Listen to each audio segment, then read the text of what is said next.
People are still joining us. I can see the counts of participants going up quickly.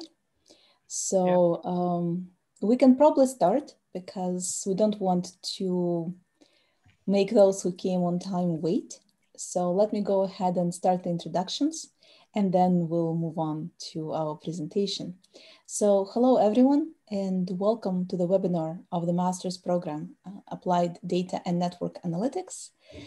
We will talk about the program, but of course, it's much more fun to talk about something else. And this is the third webinar that we have on Coursera platform officially.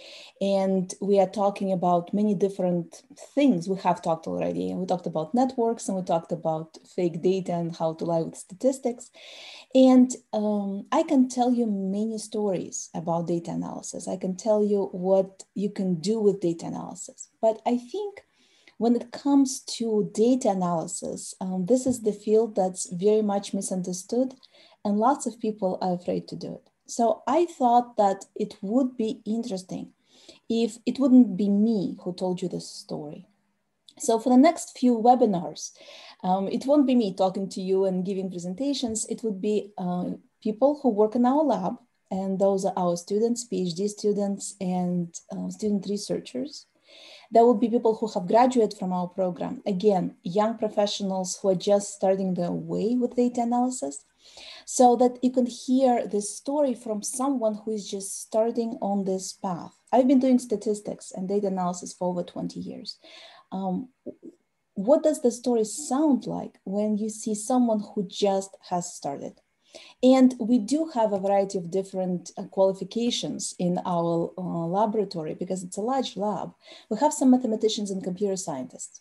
But today I want to introduce you to two sociologists for whom data science is not, and data analysis is not the main topic of their study. It's actually applied field where they use data to do something with it. Both of them I know for quite some time, and both of them have started as students. Grigory has started with us when he was just starting the third year of bachelor's program. Anna joined us in her master's program, and they've been with us from the very beginning, taking one step at a time, literally learning how to open R for the first time. So they started out from the very, very base. They did not have any knowledge of data analysis. So I wanted them to share their perspective of what data analysis is like with those of you who are thinking about making data analytics your field of work or a secondary tool that you would use in your primary field of work. So without any further ado, please allow me to introduce to you Ms. Anna Sokol and Mr. Gregory Khvatsky. They're both PhD students in our laboratory, first year PhD students. So they're just starting this path as well. They're very new to the field of science and they're very new to the field of data analysis, relatively speaking. So they will tell you what they can do with data analytics and maybe talk to you about what you can do. So Anya, Grisha, the floor is yours. Yeah, I guess let's start with our personal stories first. Like, who are we and how have we come to be what we are? I guess let Anna start. Okay, so hello everyone. It's nice to see you here. My name is Anna Sokol. I'm the first PhD student and I studied sociology all my life. And actually, from the beginning, I thought I was a theoretical, but right now I say why it's not. And there is no any many confirmation between humanists and technologists. So I've specialized my study in the environmental movements, climate change protests, and other things because I think the environmental problem is very hot right now. And my dissertations is about the environment. And my colleague Gregory, right here. Yeah, my name is Gregory Khvatsky. And I'm also a sociologist. I have been studying sociology all my life, starting from studying it on a bachelor level, and now I am a PhD student again on the first year. We're actually kind of classmates, group mates with Anna, and I continue to study sociology. And I think my personal story of how I got into data analysis was that during my bachelor studies, I actually met Valentina Viktorovna, Dr. Kuskova. She was teaching one of my courses, and what she showed me was that that you can, even as a sociologist, you can analyze data that are much more complex than just survey tables and data of this kind, and you can not only analyze this complex data, but you can also do this pretty easily, and you can make it fun.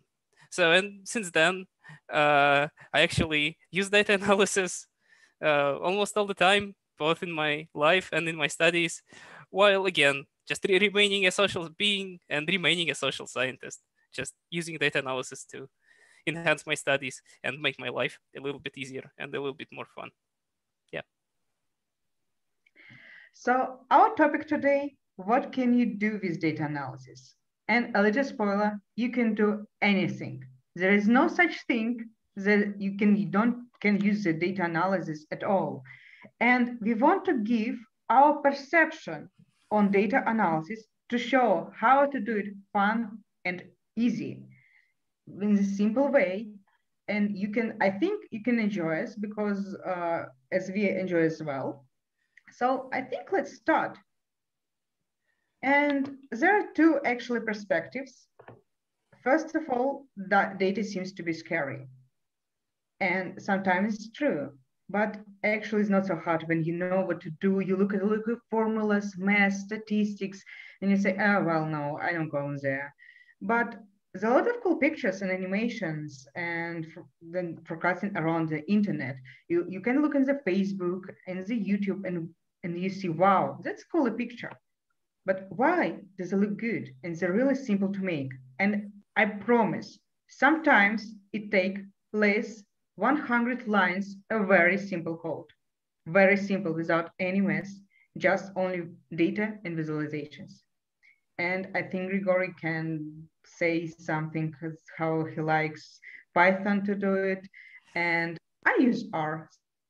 Oh yeah, that's like, we have a civil war within the data analysis, data science community, who uses R and Python. But yeah, we also cooperate all the time. So Yes, I think let's go. Yeah, let's start. So my point of view is that actually data can save the world, and actually the world can be not the saving without deciding the problem. And one our way of the world we need to be saving in many cases of pollution, climate change, ozone layer descriptions.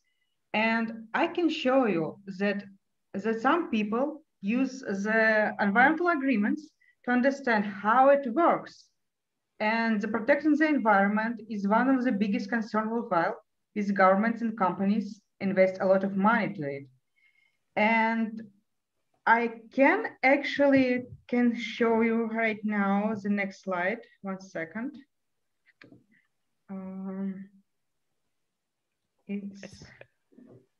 I think we're having a bit of a technical problem. Yeah, technical problem, yes. Also, someone has raised their hand, and if you want to ask us any questions, I think that we have another technical limitation of our webinar system, is that you kind of cannot talk. We cannot allow you to speak, and we cannot give you the microphone. So please write your questions in the chat, and we will do our best to answer. Yes, actually, I downloaded the data right now and for making the presentation very fast. So I'm sorry, let's do it. Okay. So let's say that how data analysis can save the world. And we're talking about the environmental agreements because actually the data, then we can understand how did the number of change of time, how countries are leader of environmental legislation. And these things and overshown are so-called racing bar charts. The look cool professionals sometimes get a million views on YouTube. If you don't believe me, just go to the YouTube and you see actually the many millions video. So I wonder, and I also, when I look at this, I wonder how hard to make this one. And I can show you that it's not so hard, and it's less than 50 lines of code. So let's, can you see my screen right now in the R? Well, yeah, I can see RStudio right now. Okay, great. So it's a RStudio. It's a free open source program for coding. And I show you how to simple to draw a picture. For example, we have an environmental agreements for countries, and we want to know who is the leader about environmental agreements. So you can see it's my code right here. So it's not very hard to do it. So let's do it. First, we are loading the libraries. It's neat to understand, and then we're reading the data. Then we can see the data right here. It's a country, year, and how much agreements they have per year, and they have cumulative data. Then we format the data in the way we should have. And because I do it, because we should understand the top 10 countries by year. And this is the next formatted data. And then the drawing static plot, you can see how many lines, and you can actually think about that.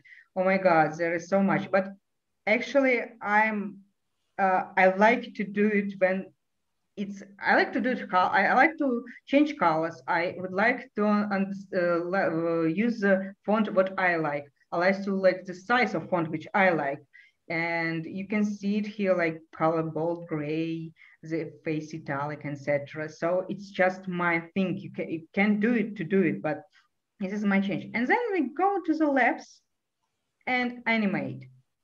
Who are using to play video games? They actually know that the good FPS number X16, but we don't have time to do it right now. So because it will be more than 16 minutes. So let's do it very fast. It's less than 1 minute right now. And actually FPS number can be low because it's just a graph. And let's see what actually will be in our picture, how the environmental agreements will change by time and who is the leader runs the country. And actually— if it looks too complicated to you, I have to step in and tell you a little secret. All of this code is available. You can easily copy it and modify it right away. So I know I probably don't make Anna look smart right now by saying that she didn't write this code. But first of all, we have to be honest. And second, we did use an existing code, an existing source. But second, you can do this too. So this is the beauty of data analysis, is that the code is freely shared. And almost anyone with no prior knowledge of programming can take the code, look at it, and modify it by changing a few things, changing a few variables that are included. Yes, so actually it's a lot of fancy stuff in the code, most of. So actually it's simple like cooking the omelette. You just break the eggs, use milk, some salt, and middle fire, that's all. So this code is simple like making omelette, I think. And actually, if you say and you don't understand anything, it's okay, but you have to believe me by my word, because if you go to the study for our program, we can just show you how to do it in a lot of programs and even much better. It's pretty close. I do remember correctly that when you first came to my class, you didn't know R. At all. Yeah, so you started from scratch. I remember that you Yes. started from ground zero, yeah. Yes, I didn't know any math. I didn't know coding at all. I used to SPSS in my past, in my dark past, but right now I don't open SPSS at all because I don't need it. And I remember how I was scary, and then when I show it and trust myself to print hello world first of all, and then I thought how it's simple and why I didn't use it before and why I didn't know my sharing. So the point of our presentation, what can you do with, okay, it's started. Let's look. Can you see it if you can? Okay, great. So the first environmental agreement was in 1915. It's already passed. And it was about trade union because United States and United Kingdom. And they say how to trade, who can pay taxes, and why it's an environmental agreement and trade, because it was about fishing. So because they're island and they have to understand who can fish and cannot. So in the 2015, you can, if you can see it, it's pretty fast. The United States was a leader right now from who use the most environmental agreements. And actually look at the France. The France was the first country who actually cares about the birds and about the hunting. So it's actually, when I read these agreements, I was really surprised. So you can see it, and you can see it's simple, it's fast, and I can do it right now very, very fast. So let's stop it. I can save it to your GIF if you want. And I think, oh, 1 second, I'm so sorry. I just do it in the wrong way. I just want to share my screen. And again. And there is a question. So let's go to the Gregory. Where will the code be available? I think that's a good question because we can load it on one of our websites. Well, first of all, we're recording the webinars. Yeah. But second, we can actually leave the code that we show you during the webinars and send you the link so that you can easily implement this code with your own data set or with the data set that we are sharing. We're actually using the data set that was made public by researchers who have collected the data in the past. Yes, it's simple, fast, and it's open. So you can just repeat it very fast. Yeah. Anna, but I think that all this official diplomacy and international agreements are fine, but I mean it's 2021, and I think that social networks are gaining a lot more traction and more traction every day, and they're becoming very important platforms, even for things like international relations. And maybe due to some certain political figures being very active, maybe just because, being on a social network allows you access and to kind of expose yourself to a lot of people, to gain a lot of exposure. One of the most prominent platforms today, like even for international relations, is Twitter, actually. But, and you might look at it and, not know what to do with it, but did you know that it's actually very easy to get data from it and to analyze it and to produce some results that, well, at least do look cool, but maybe you can do something even more with them. I guess Anna will let me share my screen now, yeah, and sure. I'll show you. Okay. So let me share my screen.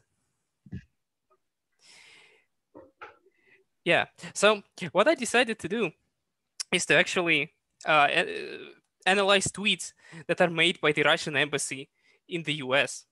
Oh, by the way, do you see my screen? There should be some Python it's code. good. Yeah, okay, I just don't see the green border. Yeah, so for this, again, all the tools and libraries, they're free, they're open source, they're available, they're easy to use. There's only one thing, we'll have to use the scary command prompt for a second, but yeah, that's like, again, very easy. So let me just copy a single command to my command prompt, and you cannot see it right now, it's on another screen. So what we do here is we actually downloading data from the account of the Russian embassy in the US, and my command did not work here because I made a typo when typing it. Yeah, that should work now. So while it's downloading, and I think that it takes some time, yeah, it's working now. You may ask, why are we not using the official Twitter API to get this data. And well, it's because they have very strict, very stringent requirements to give access to this API. If they ever get wind of the fact that you're trying to analyze anything political, they say no. And there are also some disturbing news that if they see any connections you have with like Russia or any other ex-USSR CIS countries, they'll also say no, which is kind of very strange. But yeah, we'll have to use, we here in Russia, we have to use some alternative ways of getting this data. Again, there is this tool, it's called Twint, very easy to use, does not require to use the API. You can and download still just it. one command. Yeah, and it's still just one command, very easy to use. So now we have downloaded this data, and let's go to the code I have here.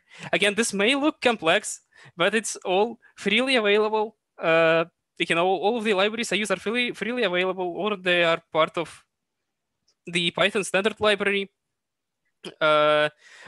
And actually, a lot of this code is copied from Stack Overflow anyway. So if you like put everything into here, into Google, you'll probably find a very good explanation of what it does, why it does it. Also, for all of these libraries I use, there is a lot of very good free documentation available that you can read. And again, just copy examples from there and they will work. So let's start. So I have downloaded my data into this file, raw.mbusa data.json. I actually think it's Rus mbusa data.json. Now let's read it into Python. And again, very quick. It has loaded 2,200 tweets, 2,277. Now, the first thing that we can do with our tweets, and like when you're on Twitter, is you can analyze what hashtags are used.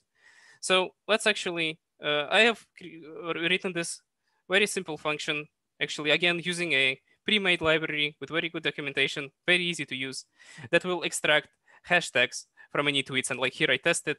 So if you can see that it'll actually take some time to run, but I have run this on this like test string, and it has just returned all of the hashtags that I have made. Now we can actually run this function on our whole data set, and it works very fast. So, and we can actually look at what we have here. Let's insert the cell above. Let's ask it to give us some of the hashtags that we have, like from 10 to 15. Let's run this. And so for each tweet, it basically extracted all of the hashtags and put it into an array. Very easy to understand, very easy to use. And now we can again use an object that comes with Python. It's part of a standard library, and all it does is just counts things. So that's why it's called counter. And we can use it, first of all, to counter hashtags. Again, works very fast. And then to list the most common ones. And you can see that this is fairly consistent with this being the account of our embassy in the US, Russian embassy in the US. They talk about America, they talk about World War II. And actually the tweets are from 2020. And they're talking about the Red Army. And that's because it was the 75th anniversary of the Victory in Europe Day, which is a very big deal in Russia, and it's widely celebrated. Yeah, so actually looking at hashtags is kind of boring, because hashtags are something that you put into your data. So they might not always correspond to the content or to the topics that are actually, in your tweets, in your words. So let's actually work with the words in the tweets. So let's start with, first of all, going to all of our tweets and removing all the links and all the hashtags from them. Otherwise, they can kind of break our analysis a bit. And, like the most important thing in data analysis is data cleaning. If you don't clean your data properly, you will, your data analysis will work, but you will get much worse results. Okay, so now we have cleaned our tweets again very fast. And we're doing the same thing as with hashtags, but now we're extracting individual words, not just hashtags, but all the words. Again, the same thing, also fast. And here you can see some tweet that was like cleaned of all the hashtags and links, and it's like clean data here. Now, Now here comes like a very complex part that's again very easy to do. So when we're speaking our natural languages, especially when it's a language like Russian, where words change a lot, they will change a lot. And this makes it very hard for computers to understand our language. What we actually often do in our data analysis is we look at all the words and we put them into what's called their normal form. So like in English, if we have a word like are or was or were, we'll just change it into to be or just actually into be. So all of the words like in plural form and singular form, they become the same and we can actually count them and compare them in an easier fashion. And to do this, we're actually using this library called Spacey. And inside this library, there is a lot of complicated stuff that's contained within, but it's actually contained there really well. And it provides not only a lot of very good documentation, but a very easy interface to use. So you see, we just load this library, we tell it what language we're working with, and then we just give it our text, and it actually puts all the words into their normal forms. It adds it kind of gets the part of speech information from text, so we can remove like words that are not interesting, like pronouns from our text. And again, this will actually take quite some time. These models, this library is actually made with like some machine learning models. They just have a lot of texts. They kind of tag them manually, and they have a lot of people tag them manually, and then they teach the machine how to do this automatically. But again, it's all kind of hidden behind a very simple interface and with very good documentation that allows you to do a lot without learning any of the like actual natural language processing stuff. Now, if you look at our tweets, we can see that it all kind of became in this lowercase, and all the words are in their singular form, and we have removed all the words that don't make sense for our analysis. Now, what we can also do is we can remove words that are very short. In this example, I don't actually see them, but yeah, we need to remove words that are very short. And then we also need to remove some other words that don't have sense. Again, this is just a list. You can find them on the internet. I have my own one, but it's mostly, again, compiled from different lists on the internet. So when we run this, it didn't change anything in here, but usually it just removes words like, again, to be, or like he, she, that maybe make sense to us, but make zero sense to a computer when it's trying to count individual words. Now, again, let's do the same thing we did with hashtags, and that is to count individual words. And you can see that the most popular words are Russia and Russian. Again, kind of makes sense. And then there are like this Soviet and Moscow and these two words, which also probably make sense. Also good night, Grish. Right up on top out there. Yeah. Russian, good night. Yeah, Russian, good night. I mean, makes sense. Now, again, we're just staring at some numbers. They're not even in table form. They're just, have all these parentheses around them. And this is just some, way to like smoke test our analysis, so it's something so that something is not obviously wrong. Actually, a good way to analyze such analysis with word counting is to make a word cloud. And these are also very popular on the internet, especially when some controversial topic is involved. And if you ever thought that they are hard to make, then no, we actually did most of the analysis for them. The only thing that we need is to just visualize and to draw a picture. The only thing that we have left to do. Let's load some libraries. Again, they're free, they're available, the documentation is good. Let's start with just drawing a very simple word cloud of all the words. And it's just, very simple command. It'll take some time to run, but in the end, you'll get this picture, which already looks cool. I can post this on Reddit and have a lot of upvotes.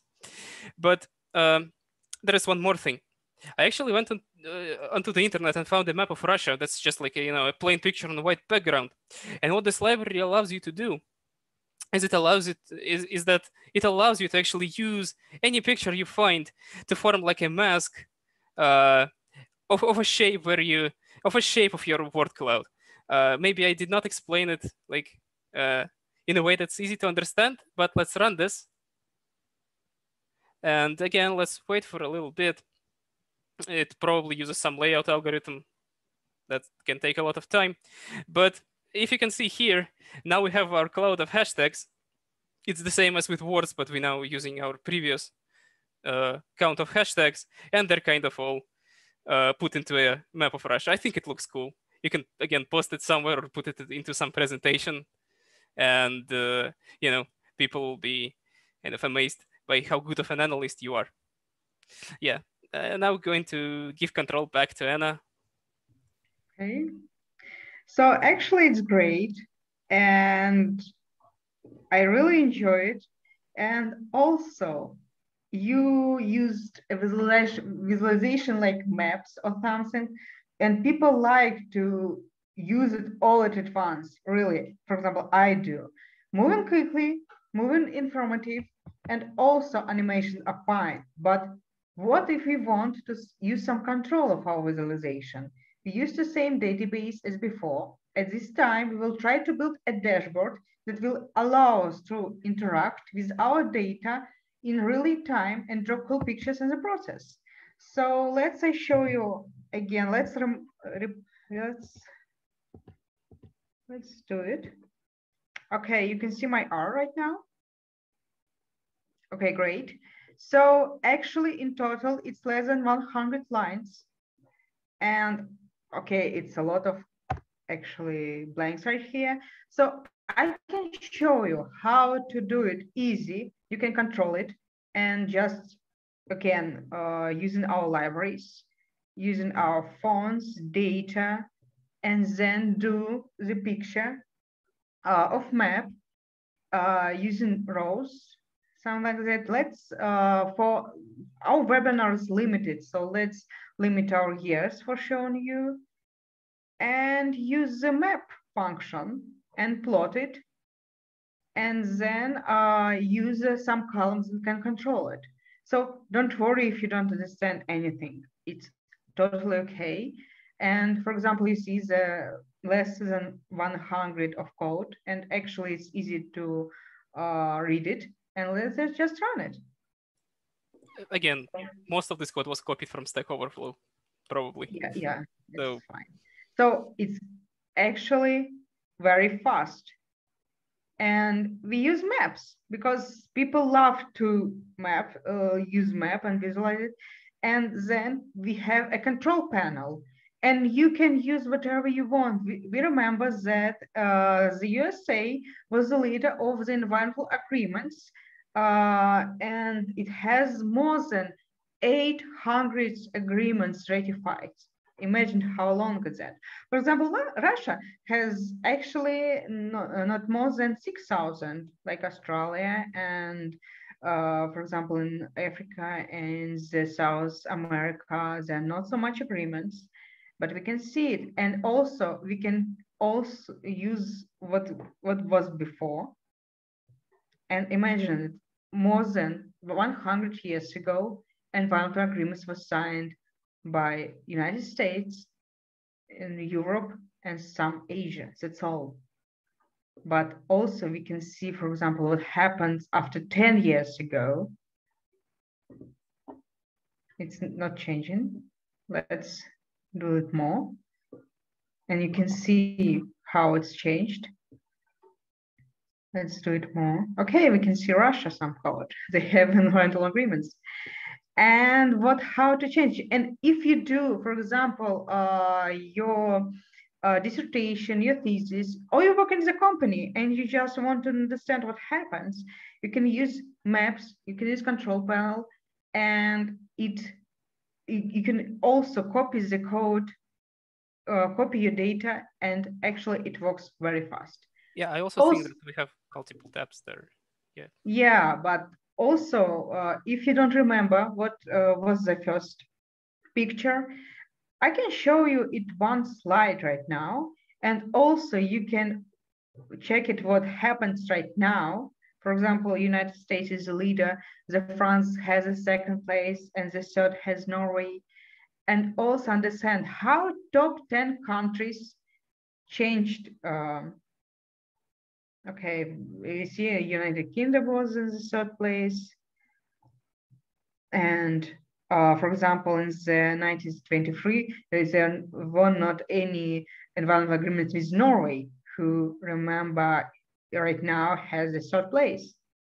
Can you see how it's changed? And if you have any other data, it's if you don't like to use some Ebola, or maybe something you want to change some cars, or maybe anything else. As I told you before, data can do everything.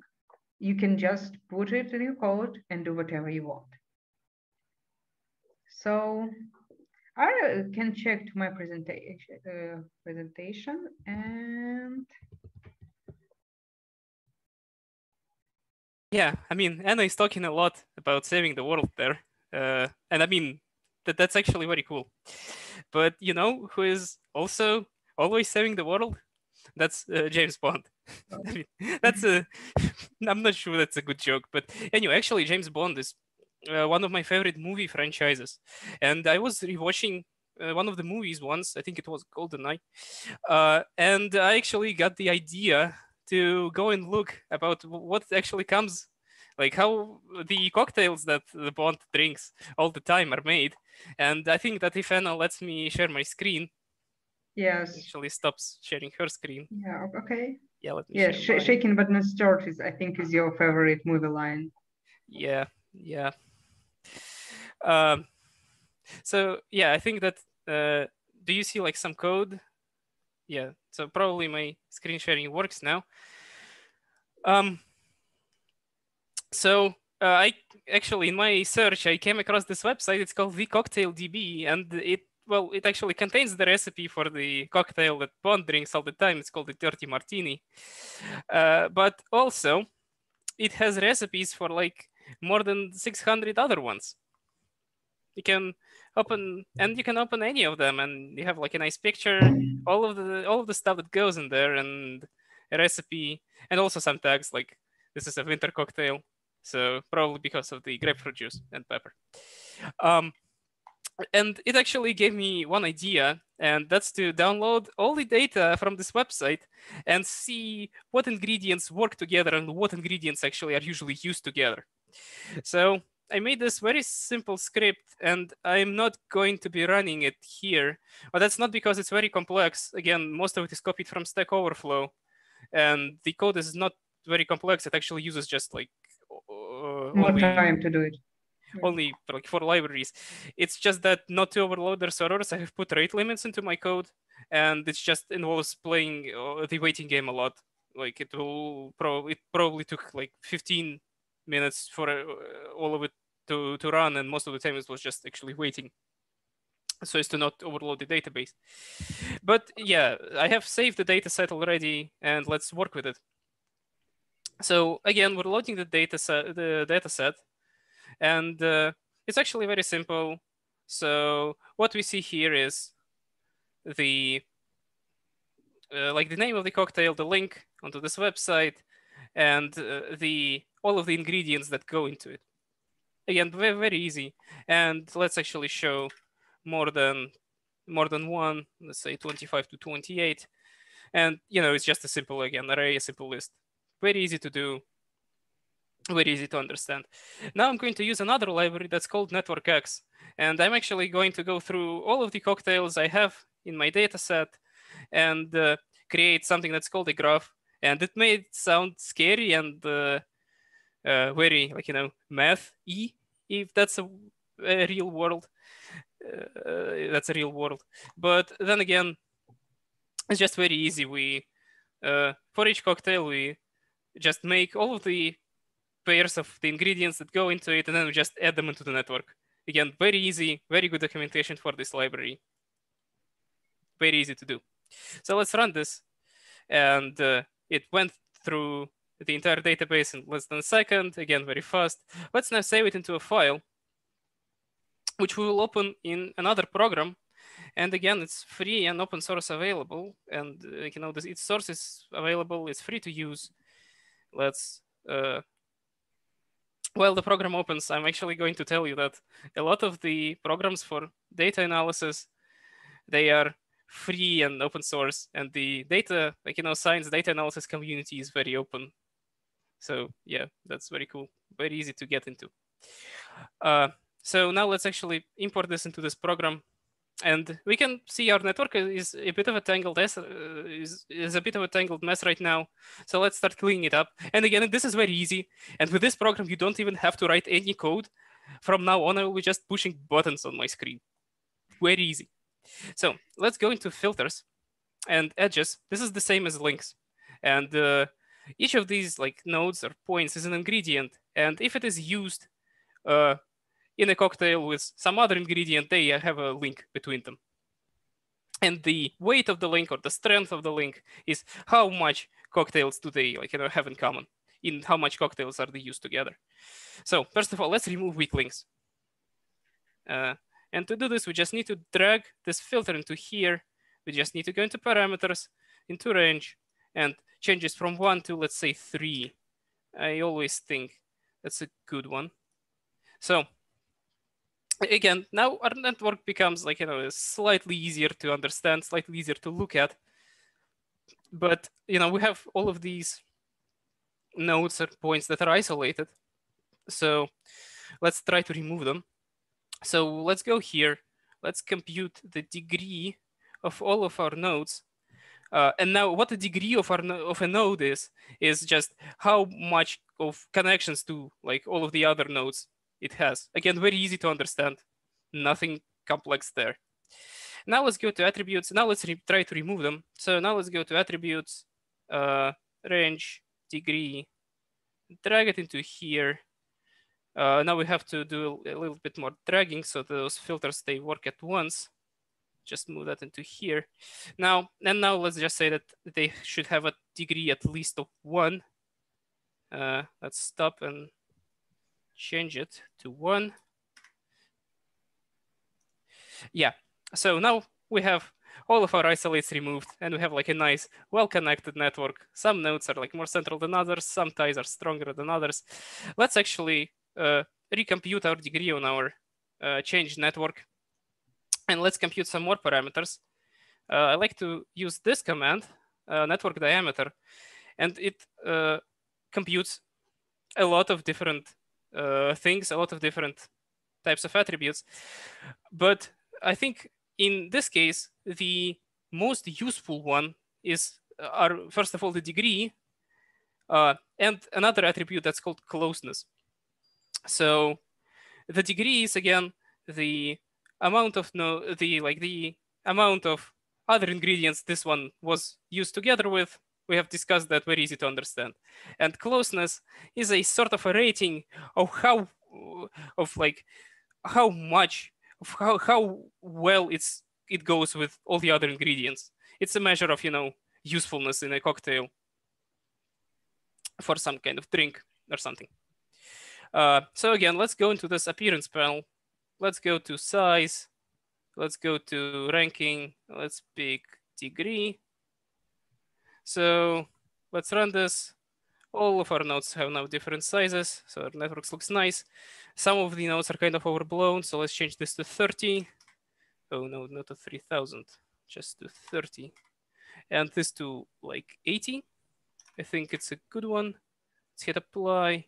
Yeah. Or let's actually change this to 50. Yeah, now it looks good. All right. 20 here.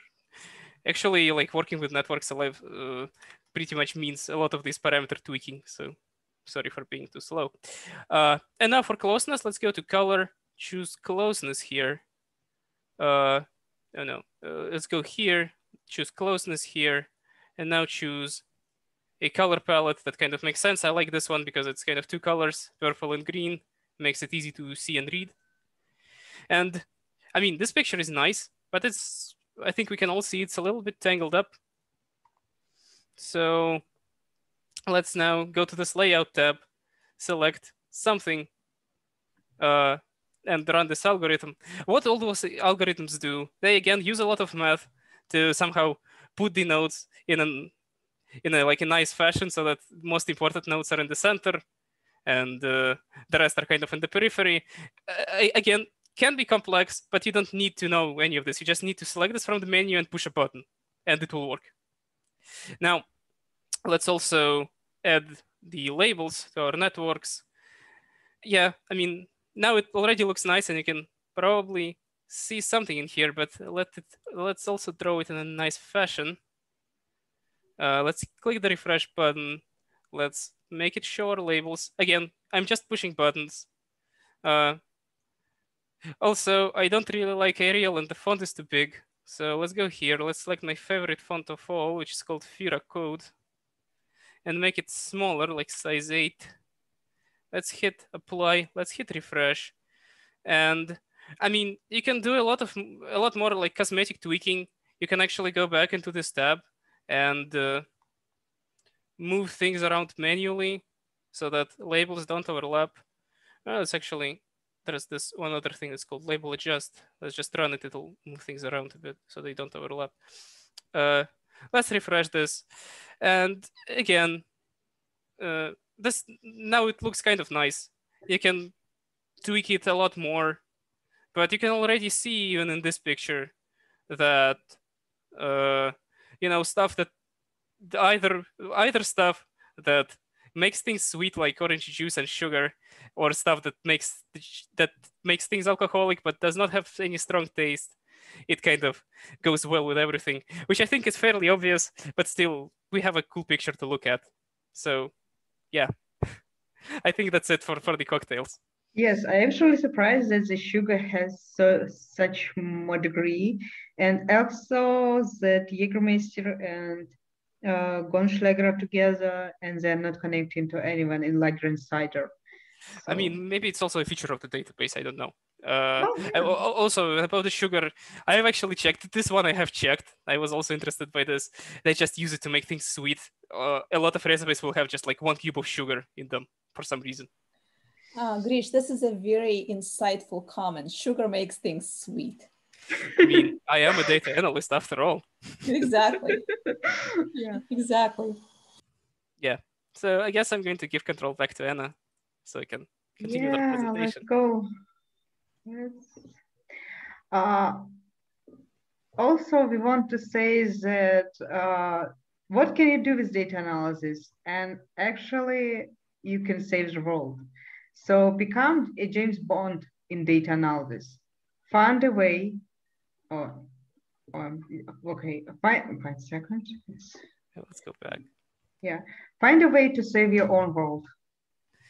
Yeah, and I think that data analysis can help you to understand the world around you. It can be a very fun activity, even if you apply to like the most mundane things in life, or not so mundane. But yeah. Now, this webinar is actually about two master programs, MASNA and MDNA, which can actually help you to get into this community and to become a data analyst, and probably a much better data analyst than us, and drawing pictures that look much better. So we are now going to pass the torch back to Dr. Kuskova, who is actually going to tell everyone about getting into those programs and becoming a part of the community. Okay, well, thank you. Now, Anya, if you can please bring back the James Bond. Sure. I actually like the idea of we being the James Bond in data analysis and saving the world. Let me go over a few questions that you have asked while our panelists have been presenting. Before I do that, please allow me to thank Anna and Grigory on behalf of everyone for sharing their vision of data analysis. And one of the questions we have gotten is, do you have to be a sociologist to do this? No, you don't. It's actually just a coincidence that they're both sociologists because they are PhD students at the Faculty of Social Science. But Grigory knew a little bit about data analysis when I met him. Anna started from scratch. Both of them have learned to use data for what they need for their purposes, including having fun. I think data analysis is very fun. You can turn any project into a very cool picture and tell a very insightful story. So the one question that was asked is, what background do you need to have? And I think it's important that I emphasize that data analysis is available to anyone with any background. Statistics is very misunderstood. It's one of the most hated subjects in undergraduate courses for people who are not doing degrees in statistics. And statistics is required by many bachelor's programs, but lots of people just pass it by. Now the data analysis and the capabilities of available computer software has reached a point where people with any background can start from scratch and very quickly get to a point where they're proficient with analyzing the data that are available to us. Both programs that we offer teach you just that, how to start from scratch and become a professional analyst in about 18 months. Another question we received is, what's the difference between the two programs? We talk about two of them, Master of Data and Network Analytics and Applied Statistics with Network Analysis. There is no difference in content. Master of Data and Network Analytics is offered online on Coursera platform, and which is just a mirror of the offline campus program that we have at HEC. And technically, you can easily switch between the two. I mean, it's not like you would go back and forth, but if you tried online and you wanted to have an experience with an offline program and move to campus, you can do that because it's the same program with the same content. The reason why we opened an online program is not only because we got hit by COVID. Even before COVID, we had lots of requests from potential students to be able to attend this program without leaving their hometowns. And offline program was available only in Moscow. So we have answered that call and we started the preparations for moving online even before there was COVID. So our intake of students last year had some people who were studying with us online only. But we were translating, and we are translating our existing courses live via Zoom or MS Teams platforms. Now we are offering this feature where you can just learn the same things, but at the comfort of your home without having to connect to a Moscow time zone 5 evenings a week. Evenings for us, it might be daytime for you. So the programs are the same. They're offered to students from any background, and no, you do not need to have any mathematical background to join the program. You do need to understand some basics of math. For example, what the symbols mean and why do we convert variables into symbols that then become formulas. We offer adaptive courses for those who had no mathematical background. In our offline program, we have lawyers and linguists and physicians who have never had any mathematics or any type of data analysis before, and they're quite successful very quickly. The learning curve is steep, but it really does offer you the ability to adjust to your own level. There are some students who come to us having a lot of background in data analysis already. So every course has a basic part and an advanced part. So the basic part is available to those who are just starting, those who, for example, I'm starting time series course tomorrow for our program. Some students have already had this course in my undergraduate program. So they can, kind of skip through this first part. In online program, you can just not take that first part, but the first 6 weeks of the course, and then only do the 6 weeks of the advanced part. So the program is tailored to your background, and it's also tailored to your specific needs. It's almost like a menu of options that you can select from to build your own program. There was another question that was asked, do I have to learn both R and Python? Actually, you don't have to learn either. Most professors will give you all the code in R. Some will offer you the code in Python, but you can do the same things in off-the-shelf software. And we introduce you to a variety of software, for example, SAS. This is one of the famous business analytics platform. It's very expensive for businesses, but for academics and for people using it for personal needs, there is SAS on demand for academics platform that's available online, and it's completely free. The capabilities of it are very high, despite the fact it's free software. So lots of things we teach you, you can do in SAS on demand for academics. So you don't have to learn the programming languages, you can do off-the-shelf software. But if you want to learn programming languages, you can do that. Another question that was asked was, is this degree recognizable? It just came up on my screen, recognizable by India. Yes, HEC is an accredited university that has lots of agreements and has gone through nostrification processes in majority of the countries. You might want to check with our International Study Office. If you send the question to us, we will forward it to make sure that in your specific field and for your particular job, this degree will be recognized. But for most countries, there is this recognition of HEC University as the degree granting institution. You will have an official master's degree. And I have to remind you here, maybe you knew this already, that HEC is technically Russia's top 3 university. It's #1 in social sciences field. It's very close to the top in computer science and data science and analytics and operations research. In fact, our own program is included in KD Nuggets list. That's actually a quite popular platform that ranks master's programs. So our offline program was included into it on the 3rd year of its existence. So when the programs are recognized by existing and external rating agencies, they're very highly to be recognized by official agencies in your countries as well. So I have talked a lot about programs. I don't want to talk about math or curriculum or anything else because it's really a matter of you learning more about us. Please confirm that it's recognized in Africa, specifically in Nigeria. Please allow us to get back to you with that. I don't want to say something that may not be true, even though I'm relatively certain that the degree is recognized. But if you email us, we will provide you with an official letter from the university administration. The cost and the duration of the program, the online program can be completed in as little as 18 months. Our offline program is scheduled for 21 months, so there's a little bit more over time, but that's because you have a break during the summer.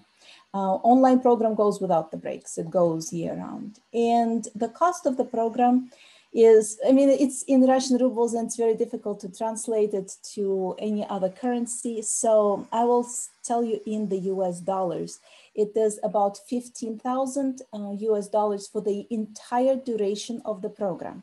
So it's however long it takes you to complete it, the whole program costs 15,000. It doesn't cost you that much per semester or whatever. So if you divide this into years, it's actually much more competitive than many programs offered in the United States or Europe. And I have to say that this is the best education you can get from United States or Europe without actually going there, because most of our professors are world-renowned professors from best international universities. So when we talk about networks, and when we talk about the program PIAC that we use to analyze networks, it was written by Professor Bataguera and his students. It is the only non-commercial software that is able to analyze 10 billion nodes. It's a wonderful program. And guess what? The professor who wrote this program teaches in our master's program. Same with Orange, where Professor Yanis Demshar, one of the authors of this program, teaches in our master's program. So you can look at the website and see who our professors are. You will see some world-renowned names, and you will realize that you are getting a very high-quality education at a much lower cost than you would be elsewhere. There are more questions that come up, and is there a thesis to prepare? Okay, so let me type this answer so that it's not misunderstood. The cost is 15,000, 15. Is there a thesis to prepare at the end of the master's? Yes, there are two types, well, two basic types. Of course, you can do many other ways to prepare a thesis. There are two basic types of thesis that we offer. One is a research paper, which is for someone who wants to go into academia. And about 25% of our graduates go into best PhD programs in the world, of course, starting with HEC, but also ending in Oxford. And I just have gotten a confirmation that 2 more of our graduates were accepted into Manchester and Bristol. They're still waiting before we can officially confirm. They're still waiting whether or not they will get into University of London. So it's possible that they will go to a different university, but they're moving to Britain for sure. And about 75% of our graduates are analysts working in business and government. So we don't require them to write a research paper because it's impractical. We want you to write a paper that will be useful to you in your future work. So lots of times people's theses are actual research projects or analytical projects they are working on during their own working hours for their companies in which they're employed while taking our program. So that's the practical side or the business analytics type of paper that you can take. Other questions? Okay, Thurno, thank you. I did receive your message and I didn't reply because I was actually out of country for a couple of weeks. I think I've told you that in the email. I have returned and I will send you a message. My apologies for not doing this sooner. India's bachelor's in computer science for this.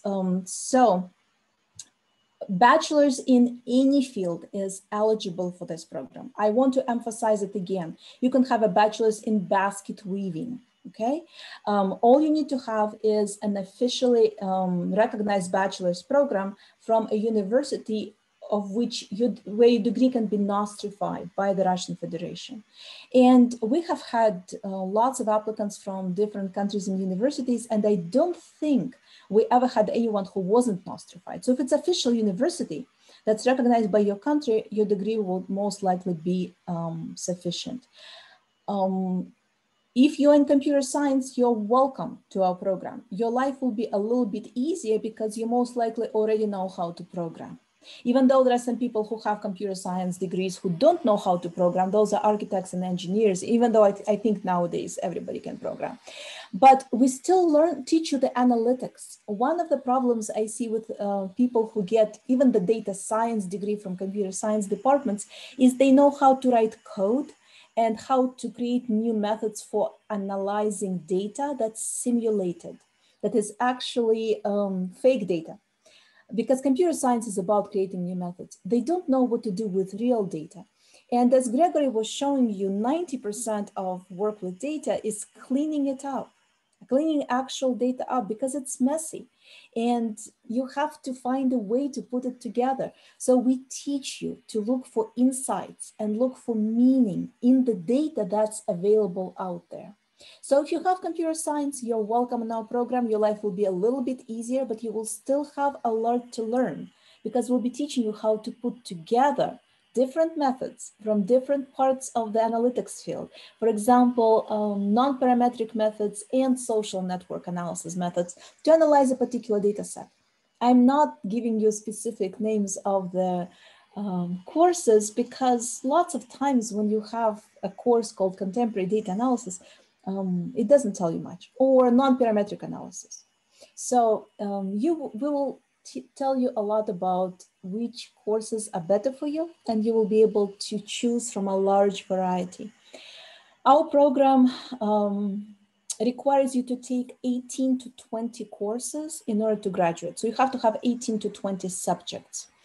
But we offer about 36. So it's like you have twice as many to choose from. So the choice is quite large for you to create the menu. Why I'm saying 18 to 20 is because most courses will run in 6 weeks increments, but some courses will run longer, like 12-week increments. So if you take longer courses, you will have to have few of them because altogether it's 120 credits, just like with any other master's program out there.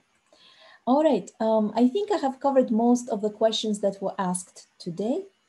And if there are, somebody's asking for career opportunities, again, the sky is the limit.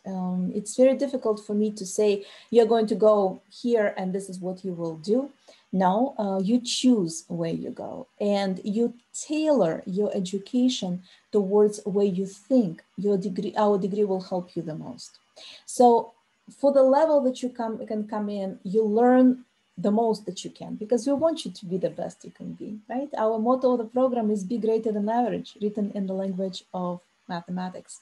So you choose your field, and starting with a background, you might only be able to take most courses on a very basic level, but you will be exposed to more advanced level. And once you master this basic level, you can move on to the topics because you will have those materials available and you have seen how they are applied.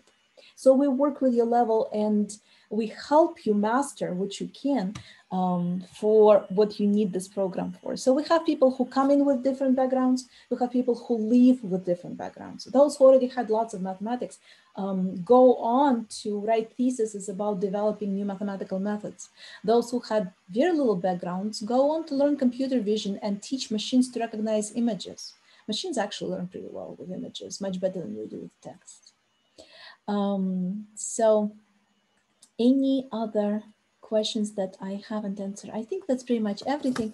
And we are already running into an extra hour. So the webinar was scheduled for an hour. And as usual, I ran a little long because I'm very excited about this program and what we offer. So at this point, I think I will stop. If you have more questions, oh, actually, there is one more question. The curriculum is found first year and the first semester, the core requirements. Yes and no, because some of the courses offered in the first semester are already optional, they're electives. So the way that we structure the program is we will offer one required course and then a choice of electives. One required course, then a choice of electives. So you study together as a cohort all together, taking a required course, even if we break you up in groups by time zones. But then you spread into what is more interesting to you. Then you come back to some required course, then you spread again. We start the program with adaptive disciplines. So the first couple of courses will be adaptive. They'll probably run over the course of 6 weeks, where we give you the basics of programming and the basics of data analytics that will help you master the rest of the courses. Now, if you already have this background, we'll give you some advanced assignments so you're not wasting your time in something basic. And so then from that point on, you build up the program and you choose which courses to take. So it's possible that we'll be running, depending on the number of students in the program, we'll be running several courses in parallel for the electives, but required will always be one. We only have 6 required courses, by the way. So it's not that many for you that you are required to take. Everything else you choose. So please join us. And we have a Telegram channel. We have, well, we didn't do very well with WhatsApp because WhatsApp happened to be prone to bot attacks. So we got lots of junks in there and lots of junk. And we had to shut the channel down. But we do have a Facebook page. We do have lots of other ways to communicate with us. We're easily Googleable. You can write to any of us, myself, Anna, or Grigori, or anyone else in the program. You can write to our official website. And I think Anna just sent in the chat room some of the useful links that you can check out. Thank you for being here. I want to thank our panelists again for making this presentation. I actually learned a lot. I did not know France was up there with United States and actually was a leader of the world environmental agreements for like over 50 years. That's impressive. I also learned a lot from Gregory. For example, I didn't know you could actually, that alcoholic drinks are sugar and you use sugar to make things sweet. So thank you to our panelists and thank you for our attendees. Next time, we are going to have an awesome webinar. I mean, really awesome, because our students have won 4 international Kaggle competitions. I think the overall prize fund that they brought in is about $100,000 US. They have overtaken teams from MIT, University of Washington, and many other big think tanks to take prize, first and second prizes. So they will tell you how to win Kaggle competitions. So join us on April 21st. I'm really looking forward to that webinar because anyone can win data science competitions having graduated from our program. Both of those students also happen to be sociologists. I think that's just a coincidence, but it's important to note that they're not mathematicians or computer scientists. They started data analysis from scratch in our program, and within a year, participating in Kaggle competitions. You know, Kaggle is an international data science community with over 3 million members. They have started taking prize places. So we can teach you to do that. They will share the experience with you. So please join us. Thanks everyone again, and I will see you soon. Yeah, thank you guys for joining us. Goodbye. Have a good day.